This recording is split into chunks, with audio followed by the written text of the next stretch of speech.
Hello everyone, my name is Cleo, I'm a reader at SF Dublin, Ireland, and I like to annotate my books. I know that this is a controversial topic. I know. My mom thinks it's sacrilege. I think it's the best thing ever. Um, but I like to annotate my books. And so today I figured I would take you through how I set up to annotate a book by setting up an annotation set for a book. So let's get started.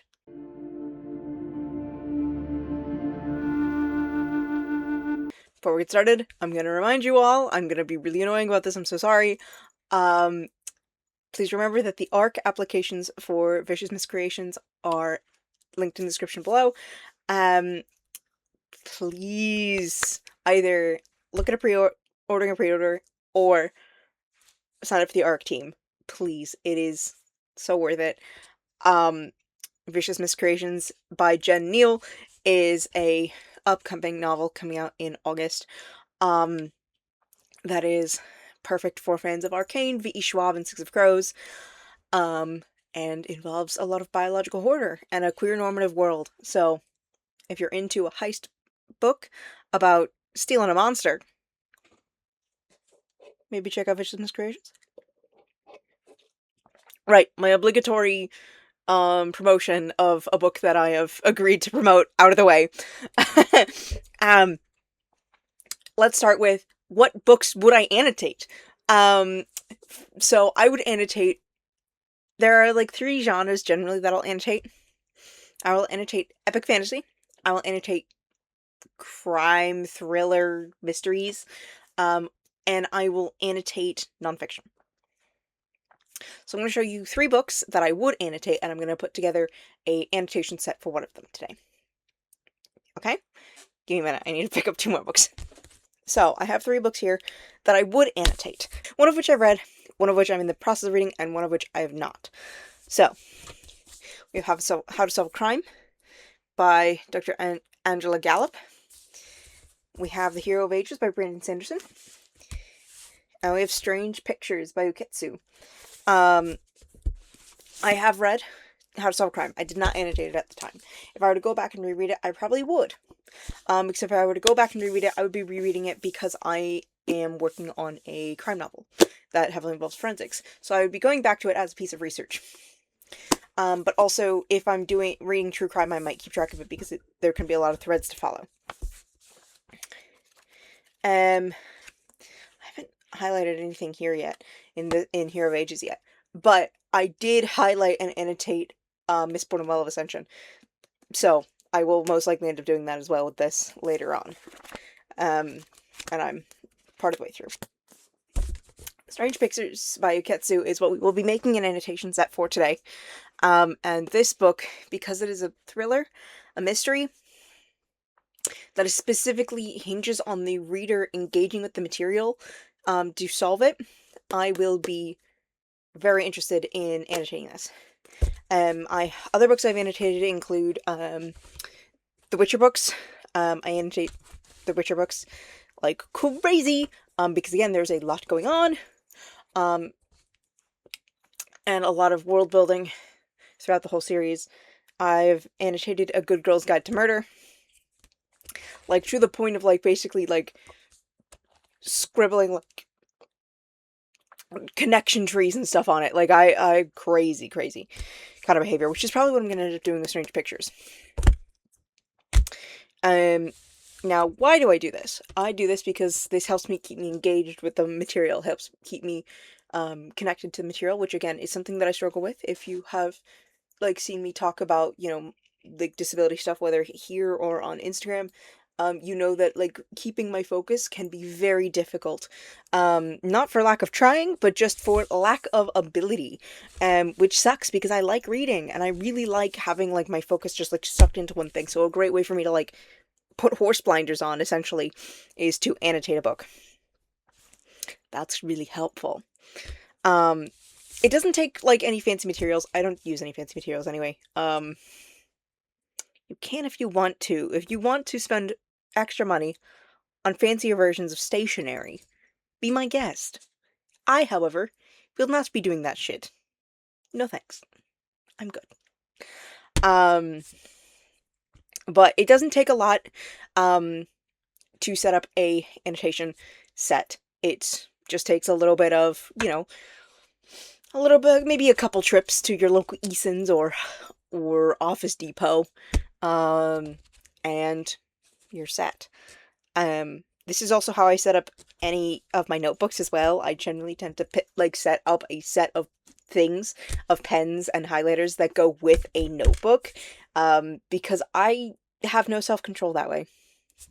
It's fine. I've been in the process of cleaning my apartment, and so I just cleaned up all of my stationery here in the corner, so we are so good to go. I'm so excited. But yeah, let's get started. So I'm gonna, with a bit of movie magic, you're gonna suddenly see my desk. Right, so this is my desk. So you can now see my desk. This is fantastic for you guys. So we have strange pictures here. My big thing to do with annotating books is to make all of the stationery match the book cover. Don't ask me why, I just think it's fun. I think it's a delightful thing to do. So if there are main color themes here, like red and green, with black as my accent, I'm going to go with mostly red and green with probably a black pen. Right, so let's get started here with the pens. Look at all these bad boys. So these are pens and highlighters. I'm going to pick a few pens, a few highlighters, and we'll go from there. So I'm actually going to get a piece of paper here so you can see the colors. Do I have plain white paper anywhere? That's the real question for the ages. Because I have sticky notes here. But do I have plain white paper anywhere?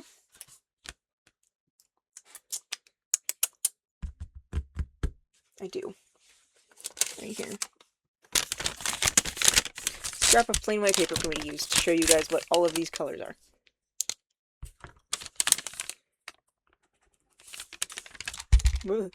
So, this is a middling green. Actually, this is pretty close to the color of my jumper. Yeah, this is fine. So, I'm going to use this.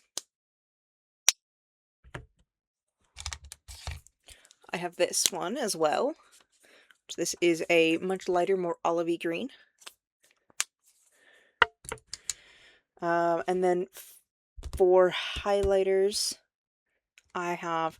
Now, I will also say, there's another pen I'm going to use. This is brown, because this is soy sauce. And I have, right here, a brown pen. So I'm going to be using this as well. So those are the three pens I'm going to use. As for highlighters, I'm going to go with highlighters that are in this more orangey, reddish territory. I also have a bunch of highlighters over here, in this drawer here, that I will be picking from. So I'm going to be going for more in the orange and coral territory for these. Technically I have a red pen somewhere, but my favorite red pen is not here. So I have this orange here.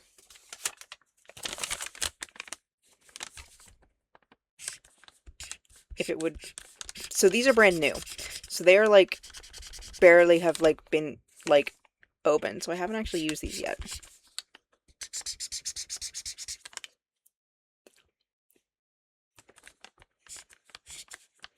There we go.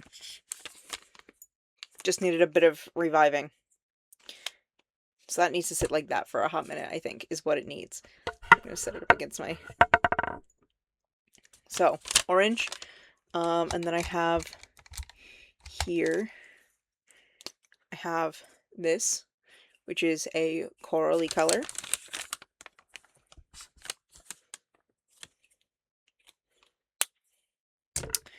And then I have,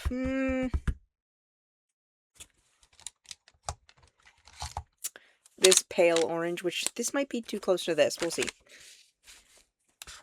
Oh no, that's like fucking bright, bright pale orange. That works. Yes. So these are my, so these are my three. And you will see that I've noticeably like divvied up the color scheme into the greens and browns and then the orange reds. Sometimes I will do it this way, sometimes I won't. Sometimes everything will be all like blues, or like, you know, I'll use grays, or I'll use black ink instead of blue, or I'll do, you know, I'll do all kinds of things. But generally I want to keep to the actual, like, what this looks like here. And the next thing I will pick would be little tabs. Again, I'll pick a few of these, and yes, these are like worn out as fuck. I've had these for years. Leave them alone. I have nicer ones here. And again, I'm gonna keep within the, you know, the color scheme here. That's all the ones here that have that color scheme in them. Yes. Okay.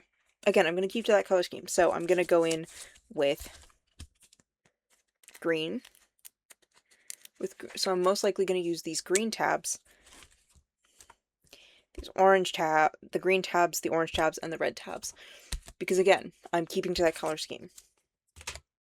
So if I wanted to, say, make a little, like, custom sheet like this, which I don't know that I have a piece of plastic I could do that on, but I can always just put them inside here.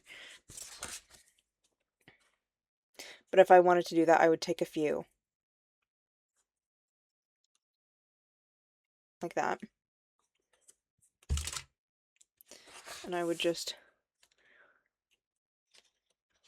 insert them here. And I would likely end up leaving at least one in there as a key at the end. But again, I don't need a key right now. I generally write my key afterward, like part of the way through reading, because I don't generally need a key until later on down the reading process.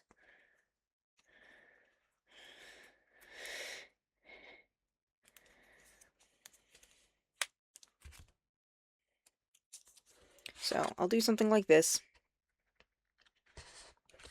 right? And I'll put the solid orange one in. Solid orange.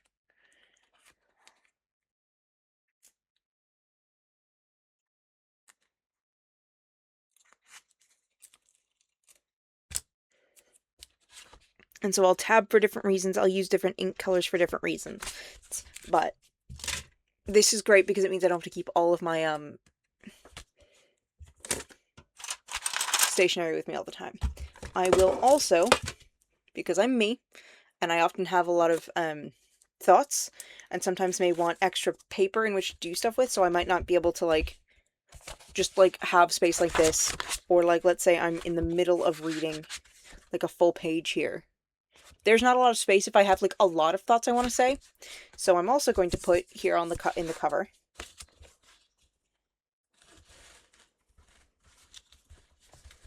a handful of, again, in the matching color scheme. So this is a multicolor pack.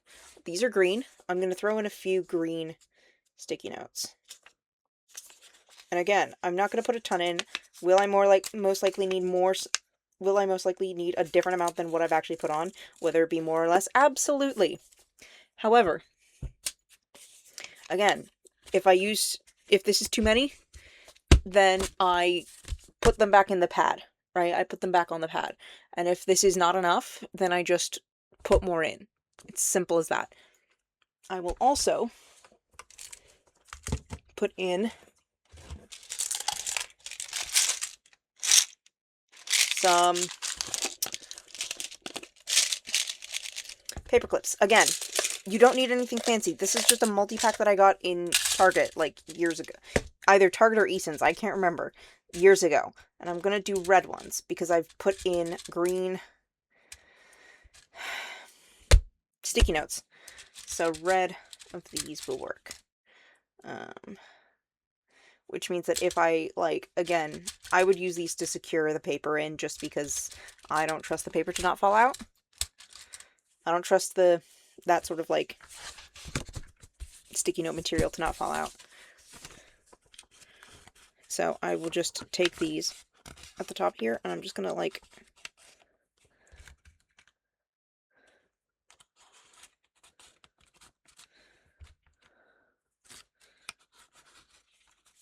slide them along the top here.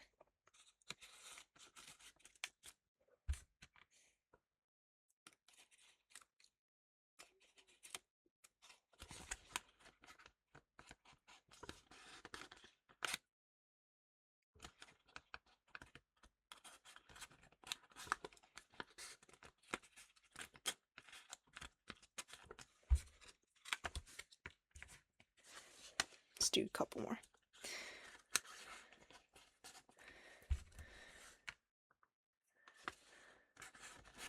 Right? And again, whatever I don't use by the time I finish the book just goes back into the container. I don't need to push myself to use, like, things that I'm not going to, like, you know, need. If I don't need it, I don't need it.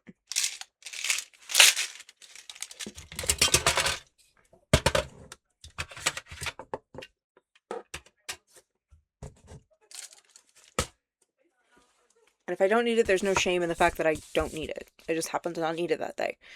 I am going to mark little highlight markings here.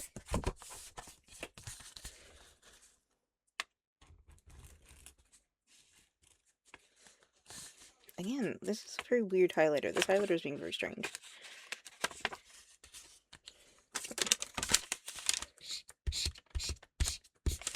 Are its siblings working just as badly? I can't tell if it's this guy or if it's the whole set. Oh no, it's just this guy. Okay, cool. What the fuck? Okay.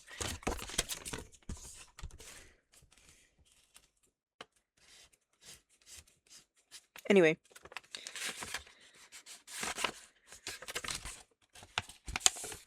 Yeah, it's punching through a little bit. That's fine. Oh, I know why. Because that's why it's punched through. Ah, well. Anyway. I'm just gonna mark, like, little spots here, and I will note down later what I am actually putting in these spots. Like, what these different colors mean. Because they will mean something. And I'm going to denote the brown for underlining and bracketing and general notes.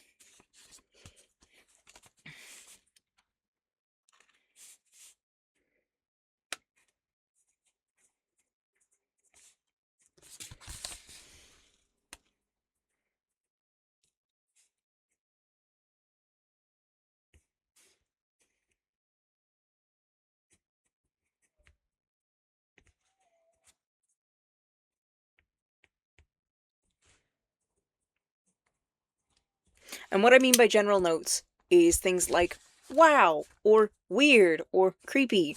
Things that don't have a lot of substance to them. Things that I'm not really, like, thinking about when I'm saying. This is not, like, these aren't things that mean something. If I have more thoughts on the topic, I will likely put more notes in a different color. Is the general idea. Again, I think this one's just fucked. I don't know. We'll figure it out. Same thing goes for these. These will all mean something at some point. Currently, they do not mean anything because I have yet to, like, come across what I need them for. As is the case with these colors and these highlights. Most likely, I will end up with one color being about the victim and one color being about the culprit. Or because of the way this works, I might have one pen be about the subject or the artist, quote unquote, because this book is about drawings made by people. which I'm actually going to read the blurb here for you guys. A series of drawings made by a young woman before her death. A child's disturbing picture of his home. A desperate sketch made by a murder victim in his final moments. Each contains a chilling warning. Each reveals a terrible secret hidden in plain sight. Iketsu's eerie mysteries have captivated millions of readers. Can you find all the clues in these strange pictures and uncover the sinister truth that connects them all? Of course, these are some of the pictures. And again, there are actual pictures here. More pictures. And it tells you about it, right? It tells you about these pictures a little bit here and there.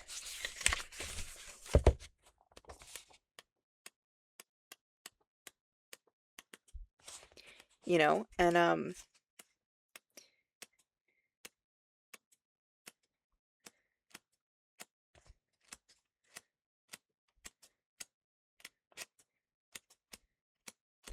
you know, it tells you bits about the pictures, and it tells you about, you know, who's drawing it and why they're drawing it and stuff like that. So I might have it be that, I think what I'm going to end up having it be is that one of these colors is going to be about the artist, and one color is going to be about the picture. So what I can tell about the artist and what I can, or like, the artist and the subject of the art, is, if that makes any sense. So what can I tell about the artist from the picture, and what can I tell about the subject of the art from the picture? That's what I'm going to do. And this is like the sort of process that I go through when I'm like thinking about how to do this. So for example, I have some semblance of a knowledge of what Strange Pictures is. This was nominated, I think, this was nominated for a prize. What prize was it nominated for? Hang on, I'm gonna look this up. Waterstone's Book of the Year. Shortlisted for Waterstone's Book of the Year last year. I knew it had been nominated for something, and that's why I wanted to read it. Waterstone's Book of the Year. So dark green is going to be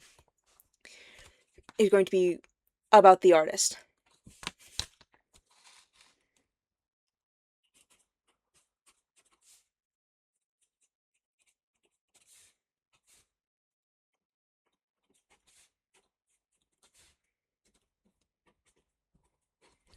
Also, if I come up with something else that I need to like write about, so let's say there is a like victim involved in any of these, then I will of course pick up another pen color within this color scheme and make a victim spot. Olive green.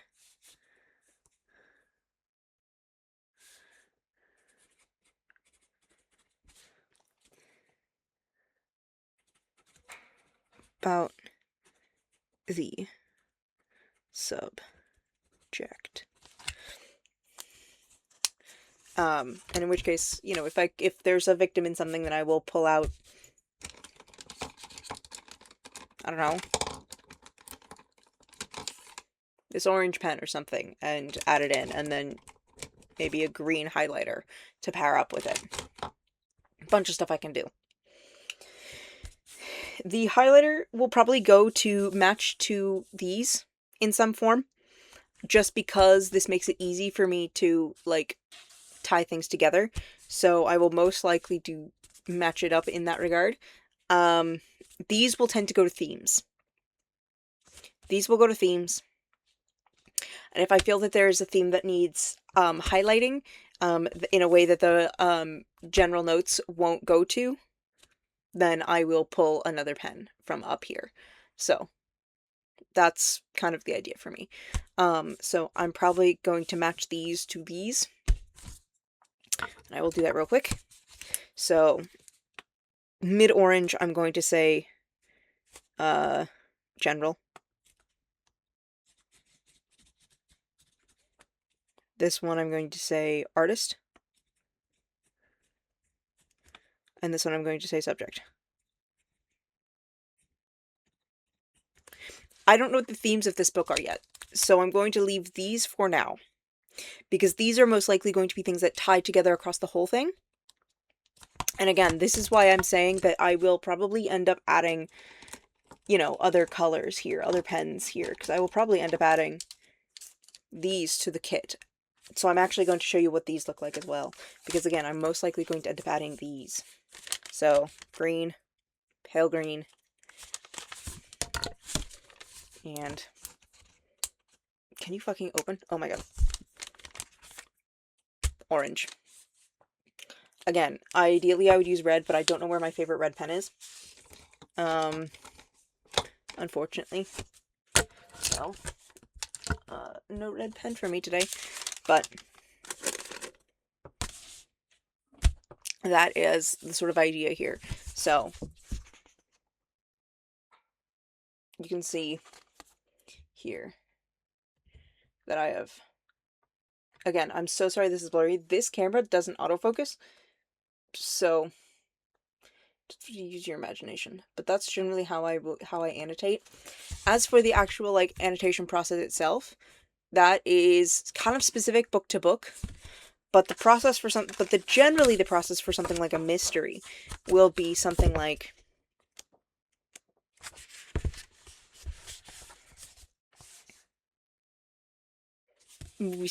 okay, I'm reading this.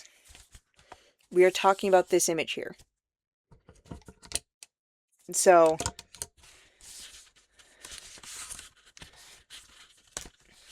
young girl. This is important to the psychology of this, so I'm highlighting it with this pen, or I would highlight it with the coral highlighter. There's information here that when she was 11, she was arrested for the murder of her mother. So I'm going to underline 11 years old and murder of her mother. And then I'm going to take the highlighter and I'm going to highlight that whole sentence. Because to me, these two sections are the most important parts of that sentence. However, that whole sentence is important.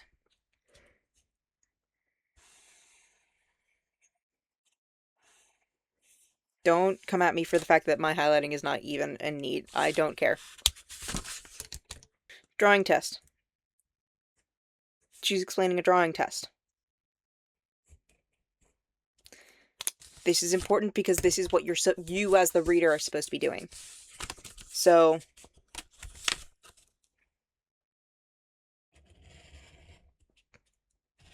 I want to draw a specific kind of picture.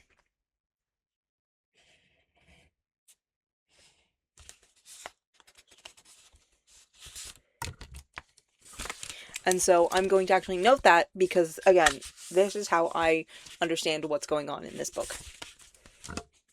Now, the author is asking about if anything is found strange about this, which means that we are going to get into art, the subject of the art territory. So, we know that the mouth is drawn poorly. Had to keep drawing it over and over again. And so with the pen to do with the subject of the art, I'm going to highlight the question here, because there's a question here of, so why did she keep making mistakes at the mouth? Because she could draw everything else the first try. And then I'm going to make an assumption about the artist with this pen, the subject pen, because this is how those two things pair up. Right? Because this is the thing about the artist.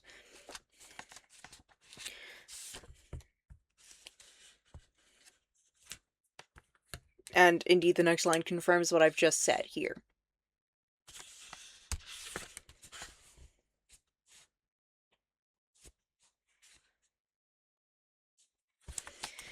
And so, again, this is my form of engaging with the page, with a way that is intentful. And this is actually how you're supposed to read this book, fun fact. Because this book is about the reader engaging as an investigator, essentially, as a detective. And so engaging with it in this way is very, very beneficial. Are there books that I wouldn't do this with? Absolutely. I wouldn't do this with a romance novel. Not because romance novels aren't complicated, but because I'm not going to have to keep as many pieces of information in my head as possible, as I need to. A cozy fantasy like Legends of Lattes, I might not. Or T. Kingfisher's World of the White Rat books, I might not. I mean, I also might, but I also might not. Um, because it just might not be necessary, you know? If the storyline doesn't require me to engage super in depth in order to, like, cop on. So, for example, something like this, I'm going to find a lot of enjoyment out of engaging in it in this very intentful way. But for something like a romance novel where the intent is for you to consume it and enjoy it, full stop, done. Whereas the enjoyment of this is meant to be about the engagement. Those are different types of enjoyment, right? I'm not gonna enjoy tying into a romance book as much. I will just I will find it tedious. I will find it boring. I will find it time consuming in a way that is not fun. Um, and so a romance novel or a book like Legends and Lattes, I'm most likely not going to annotate like this. Um, whereas a book like this, or like even a book like Six of Crows, I would annotate. A book like Mistborn, I would annotate, because again, those books have a lot more going on and like threads you need to follow, like multiple threads going on all at once. Your basic romance novel is not going to have that so many threads that you need to follow because they're all woven in the same tapestry. It's generally, a bit more similar to something like Sashiko in regards to the stitch pattern. It's pretty simple. And if you know the basic tropes, you know what you're doing. This I'm gonna have to pay a lot more attention to. This is weaving a herringbone, on an industrial size loom. This requires some brain power. And so this is my way of making sure there's always brain power, like, assigned to this, versus me just, like, reading it passively and then not getting it. Or forgetting parts or getting confused. Because, again, that's something that can happen. You can get confused. And again, this is entirely optional. This is just something I do for myself. I like doing this. You do not have to. I simply enjoy the act of writing on a book and writing in a book. I enjoy this. This is fun. But if you don't find this fun, don't do it. But this is just the way I do it in case you've ever wanted to annotate a book but have found it really overwhelming. It doesn't take a lot. I mean, you really, all you need is a pen. I'm, again, putting a lot of thought into this, but all this really needs is a pen and maybe a highlighter if you want. That's entirely optional. But really all this takes is a pen or a pencil. And then you can annotate a book. But if you really want to, like, make it a little bit easier on yourself, organize a bit better, tabs, highlighters, colored pens, sticky notes, and paper clips from your local office supply store. That's all you need, really. Like, again, it doesn't... People like to do deeply aesthetic things with their books. You do not need to do that. That is not necessary in the slightest. What you do need to do for annotation is just engage with the media, proactively. Simple as, if you don't engage with the media proactively, then you won't annotate well. I find this to be a very, like, therapeutic exercise, but I also find it to be a very good exercise if you struggle to engage with media, like, actively. I know that, like, short form content has, like, rotted our brains and, like, ruined our minds, but if you want to engage with long form media again in a constructive way, in a critical way, in a way that is proactive and active and, like, intentful and thought-provoking, annotating a book can be your gateway drug into that. Like, it doesn't even have to be necessarily a book like this, kind of, like, asking you to be engaged. It can be, like, again, something simpler. It could be, like, a reread of your favorite fantasy book, or your favorite, it can be a reread of a book and be like, I'm gonna read it for a theme. What do I remember about this? Or what foreshadowing have I noticed now that I've already read this? Things like that. Like, it doesn't take a lot of effort to find something to read for when it comes to a book. And again, that's on my end. I have I really liked taking literature classes in high school. I took AP Lit. If you didn't take AP Lit, if you didn't like reading, if you didn't like engaging with literature, and you weren't taught how to engage with literature in high school or as a kid, it's going to be a lot harder. But this is a really good way to get started into that. Being able to be like, okay, I want to know what I'm reading. I want to be able to engage with what I'm reading. I want to be able to talk constructively and critically about what I'm reading, or like a TV show I'm watching. This is a great way to do that, because media media and art is meant to be engaged with. I would say media and art are almost one and the same in a lot of regards. In regards to fiction, I would definitely say they're one and the same, but I don't say that they are one and the same wholeheartedly, because I wouldn't call nonfiction art in the same way that I would call fiction art. Um, the act of writing is art, but the subject may not be art itself, if that makes any sense. But media and art is meant to be engaged with. Learning how to engage with it is hard, especially if you weren't taught to do it from a young age. Like, if you don't do it from a young age, it's going to be very difficult to teach yourself to do it now. But that's okay. That's okay. People learn things all the time. You can, in fact, teach an old dog new tricks.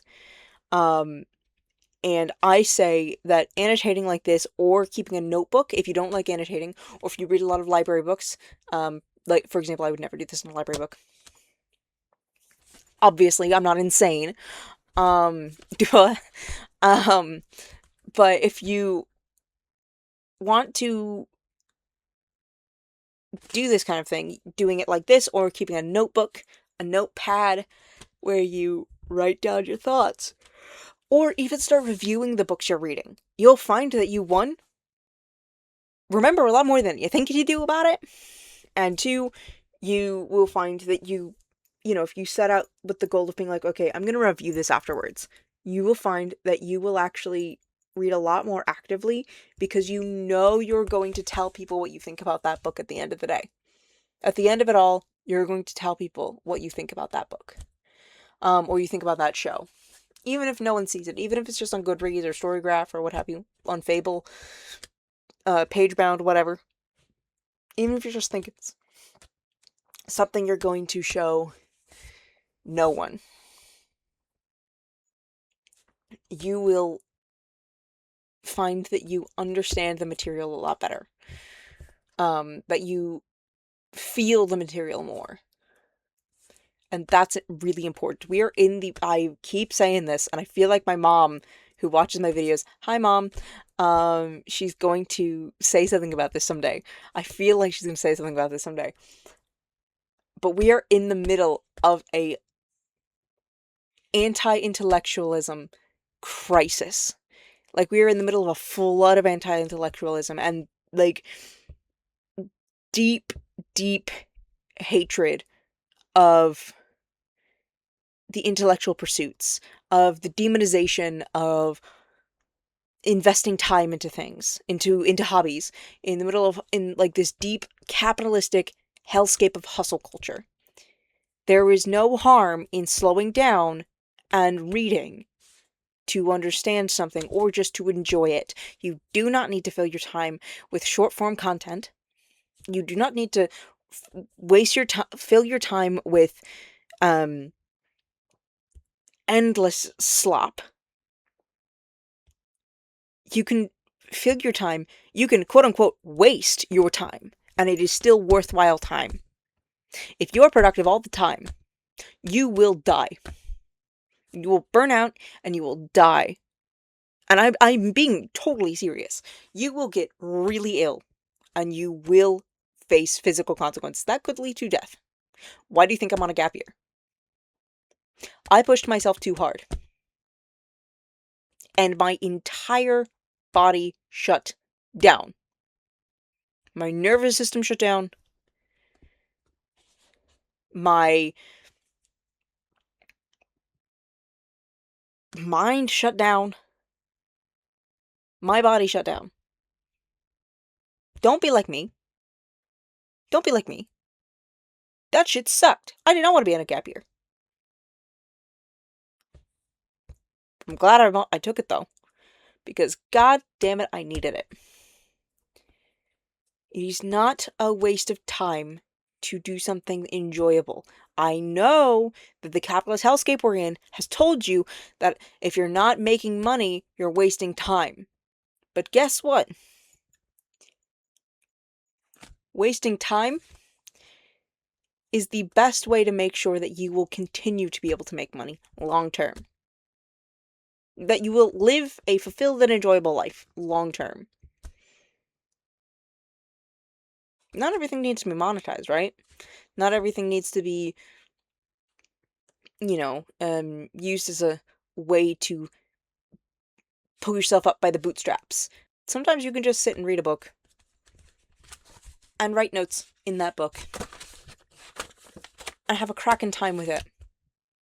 And you won't have wasted that time. No, you will have dedicated that time to yourself. You will have invested that time in yourself. And that's pretty goddamn good. So with that arrogant and hopefully awe-inspiring speech about the rise of anti-intellectualism and falling back into intellectual pursuits, said and done, I hope you enjoyed this video. I hope you enjoyed learning about how I do this, make this, annotate my books. If you would like to see more videos, if you'd like to see a video of me going over my annotations once I'm done with this book, let me know. If you would like to see what other types of videos would you like to see from me, I'm happy to take suggestions. Please make sure to like, share, subscribe, do all the YouTube things, yada yada. And until the next time, ta!